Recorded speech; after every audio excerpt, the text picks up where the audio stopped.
ರಾಜ್ಕುಮಾರ ಹೋದ ವರ್ಷ ಇದೇ ಶಿವಲಿಂಗ ಕೂಡ ಜಾತ್ರೆ ನಡೆಸಕ್ ಬಂದಿದ್ದ. ಸಂತೋಷಣ್ಣ ಜಾತ್ರೆ ಮಾಡಿದ. ಸಂತೋಷಣ್ಣ ಜಾತ್ರೆ ಮಾಡಿದ್ಕೆ ಇವತ್ತು ಅಭಿವೃದ್ಧಿ ಮಾಡೋದಕ್ಕೆ ನೀವು ಎಲ್ಲ ಎಲ್ಲ ಎಲ್ಲ ಇಲ್ಲ ಇಲ್ಲ ಇಲ್ಲ ರಾಜ್ಕುಮಾರ ಅರಸಿಗೆರೆ ನೀನು ಎಲ್ಲಿದ್ಲ ಓದ್ತೆ ನೀನು?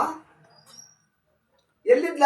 ಶಿವಲಿಂಗ ನೋಡುತ್ತವ ಅಣಕ ಅಣಕ ಇಲ್ಲಿ ಕಮಿಷನ್ ನೋಡಕ್ಕೆ ನೀನು ಇಲ್ಲ ಗಿರಾಕಿ ಕಣ ನೀನು. ಎಷ್ಟು ಕೊಟ್ಟಲ್ಲ ಶಿವಲಿಂಗ ನಿನ್ಗೆ? ಇಲ್ಲ ರಾಜ್ಕುಮಾರ್ ಎಷ್ಟು ಕೊಟ್ಟಲ್ಲ ಗಿರಾಕಿ ನೀನು? ಅರಸಿಗೆರೆ ಗಿರಾಕಿ ಶಿವಲಿಂಗ ನೀನು ಕಮಿಷನ್ ತಗೊಂಡಿಯ 3 ಕೋಟಿ ಕೊಡದೆ ಅಂತ ಶಿವಲಿಂಗ ಹೇಳ್ದ ನನ್ನ ಕೈಲಿ. ಅದೇನು ಬಾ ನಾನು ದಾಖಲೆ ಕೊಡ್ತೀನಿ. ಸಂತೋಷ್ ಅಣ್ಣ ಇರೋದಕ್ಕೆ ಇದು ಮಾಡಿತ್ತು. ಸಂತೋಷ್ ಅಣ್ಣ ನಾವು 3 ಜಾತ್ರೆ ಮಾಡಿದ. ಶಿವಲಿಂಗ ಕೂಡ ವಿರುದ್ಧ ಬಂದಿದ್ದ. ಹೋದ್ರ ಸಹ ಸಂತೋಷ್ ಅಣ್ಣ ಜಾತ್ರೆ ಮಾಡಿದ.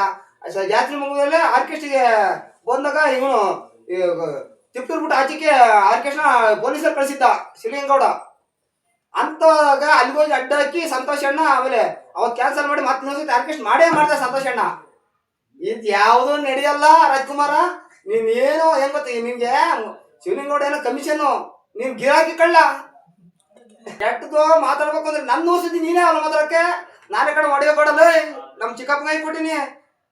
ನಮ್ಮ ಶಂಕರಣ್ಣ ನಮ್ಮ ಚಿಕ್ಕಪ್ಪ ಕಡೋ ನಾನೇ ಒಡೆಯೋ ಕೊಡೋ. ನೀನ್ ಯಾವಲ್ಲ ಕೇಳಕ್ಕೆ ನನ್ನೂರ್ದು ಯಾವಲ್ಲ ಕೇಳಕ್ಕೆ ನೀನು ಯಾವಲ್ಲ ನೀನ್ ದಾಸ. ಕೆಟ್ಟ ಮಾತಾಡ್ಬೇಕತ್ತೆ ರಾಜ್ಕುಮಾರ. ಮಾತಾಡ್ಬೇಕಾದ್ರೆ ಹುಷಾರ ಮಾತಾಡ್ ನೀನು. ಇದು ತಡಿಕೆ ತಾಂತೀನಿ ನಿನ್ ಮೇಲೆ. ನೀನು ತಾಕತ್ತಿದ್ರೆ ಶಿವಲಿಂಗ ಕಮಿಷನ್ ಹೊಡ್ಕೊಂಬಿಟ್ಟು ಶಿವಲಿಂಗ ನೋಡ್ತಾವ.